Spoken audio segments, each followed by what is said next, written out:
Hallelujah, Hallelujah,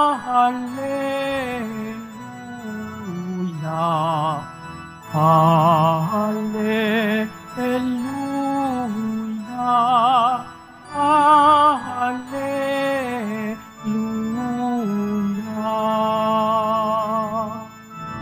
Sinabi ni Jesucristo,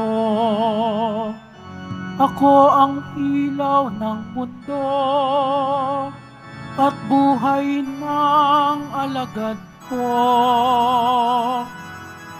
Hallelujah, Hallelujah, Hallelujah,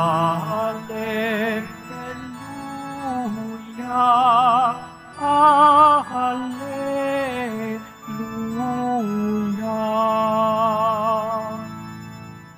Sumainyo ang Panginoon. At sumayo rin. Ang mabuting balita ng Panginoon ayon kay San Juan. Papuri sa iyo, Panginoon. Noong panahong yun, malakas na sinabi ni Jesus, ang nananalig sa akin ay hindi lamang sa akin nananalig, kundi pati sa nagsugo sa akin. At ang nakakita sa akin ay nakakita sa Kanya. Ako'y naparito bilang ilaw ng sanlibutan, upang hindi manatili sa kadiliman ang nananalig sa akin. Kung mapakinggan nino man ang aking mga salita, ngunit hindi niya tuparin ito, hindi ko siya hahatulan. Sapagkat naparito ako hindi upang hatulan ang sanlibutan, kundi upang iligtas ito. May hahatol sa sinumang magtakwil sa akin at hindi tumanggap sa aking mga salita. Ang salitang ipinahayag ko ay ang hahatol sa kanya sa huling araw, sapagkat hindi ako nagsalita sa ganang sarili ko lamang, kundi ang amang nagsugo sa akin ang siyang nag-utos kung ano ang aking sasabihin at ipahahayag. At alam kong ang kanyang utos ay nagbibigay ng buhay na walang hanggan. Kaya't ang ipinasasabi ng Ama ang siya kong sinasabi. Ang mabuting balita ng ating kaligtasan. Pinupuri ka namin, Panginoong Heso Kristo. Magsiupo ang lahat. Good afternoon po sa inyong lahat.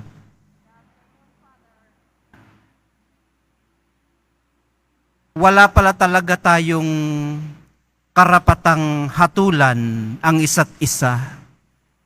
Ano ho?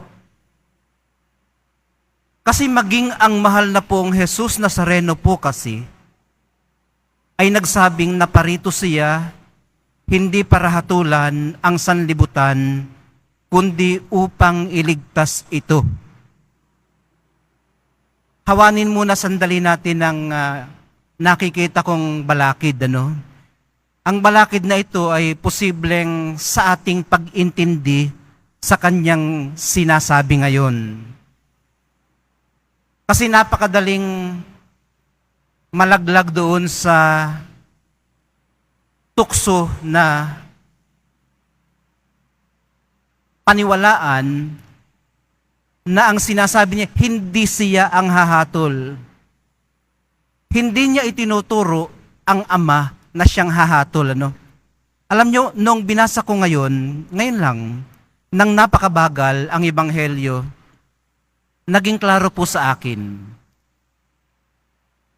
Paano naging klaro sa akin? Dahil sinasabi po niya na ang sinasabi niya ay ipinasasabi ng Ama. At kahapon, sinasabi niya na siya at ang Ama ay iisa. Community sila. They share the same Godhead. Ama, Anak, Espiritu Santo. Tatlong persona, community, iisang Diyos. Sa madaling sabi, ang sinasabi niya ay ang sinasabi ng Ama. Ngayon, kung sinasabi niyang hindi niya hahatulan ang sanlibutan, kundi ililigtas, ito rin ang sinasabi ng Ama. Sa makatuwid, ni ang Ama ay hindi hahatol sa atin, lalo ng Espiritu Santo. Okay.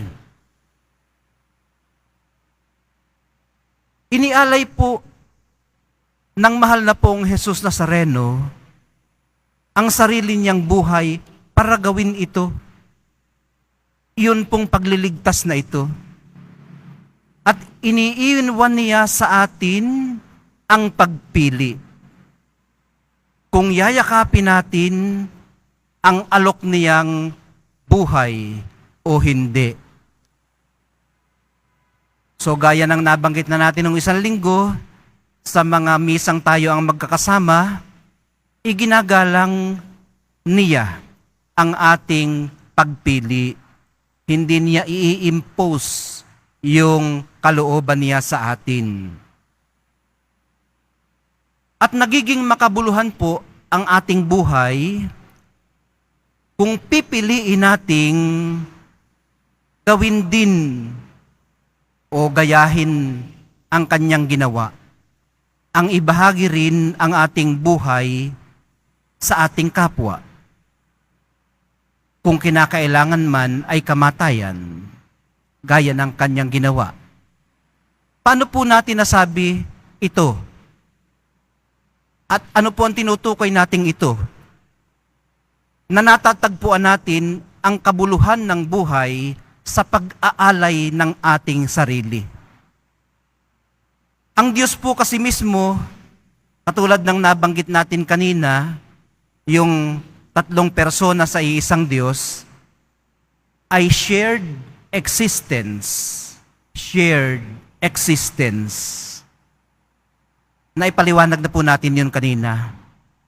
At ang nagbabahagi ng tinanggap nilang buhay mula sa Diyos para sa iba, ay nakikibahagi rin sa buhay na suma sa Diyos.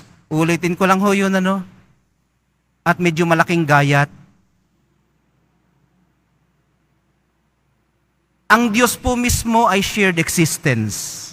At ang nagbabahagi ng tinanggap nilang buhay mula sa Diyos para sa iba, ay nakikibahagi rin sa buhay na suma sa Diyos. Ayun, ano? Ibig sabihin, pag nagbabahagi tayo ng ating sarili sa kapwa, ibinabahagi natin ang Diyos na nananahan sa atin, nabubuhay sa ating kalooban, sa ating kapwa. Hindi po sarili lamang natin ang ating ibinabahagi, kundi ang Diyos na nananahan sa atin, nangungusap siya sa Diyos na nananahan sa iyo. At maging itong ating ugnayan ay ugnayan ng Diyos sa kanyang sarili. Okay po ba? Ayos pa tayo. O sige, ituloy natin, ano? At ang atin pong itutuloy ay yung kabaligtaran. Kasi kung totoo po, na natatagpuan natin ang kahulugan ng buhay sa pag-aalay natin ng ating sarili, totoo din po na ang buhay, ang kabaligtaran nito, ang buhay na ginugugol para sa sarili lamang ay buhay na walang kabuluhan. Hindi ko na yun dadagdagan. Sasabihin na lamang natin na ang nananalig sa Kanya ay hindi hahatulan. Ito ho yung sinasabi niya ngayon sa Ebanghelyo. Paano po natin ito maiintindihan? Ito na po ang gantimpala natin. Tayong mga araw-araw ay nagsusumikap piliin siya.